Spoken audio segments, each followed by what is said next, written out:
From the Book of Deuteronomy. Moses spoke to the people, saying, "Hear, O Israel, the Lord is our God, the Lord alone. Therefore you shall love the Lord your God with all your heart, and with all your soul, and with all your strength. Take to heart these words which I enjoin on you today. Drill them into your children. Speak of them at home and abroad, whether you are busy or at rest.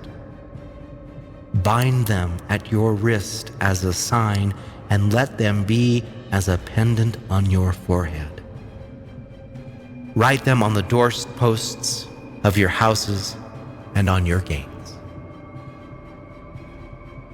When the Lord your God brings you into the land which he swore to your fathers Abraham, Isaac, and Jacob, that he would give you, a land with fine, large cities that you did not build, with houses full of goods of all sorts that you did not garner, with cisterns that you did not dig, with vineyards and olive groves that you did not plant.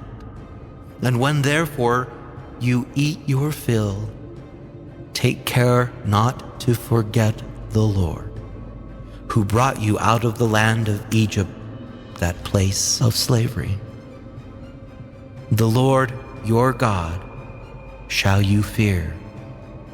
Him shall you serve, and by his name shall you swear.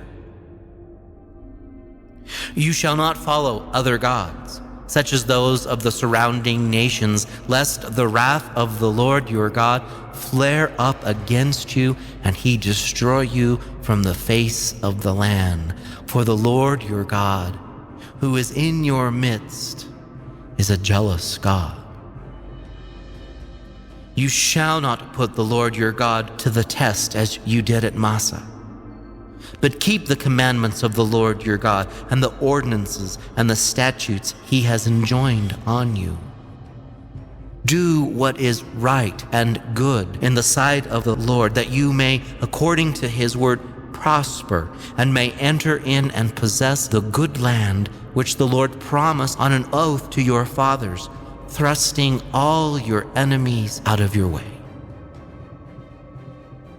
Later on, when your son asks you what these ordinances, statutes, and decrees mean, which the Lord our God has enjoined on you, you shall say to your son,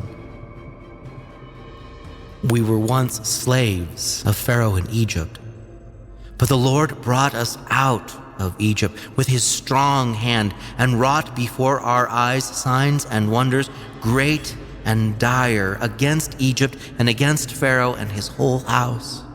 He brought us from there to lead us into the land he promised on oath to our fathers, and to give it to us.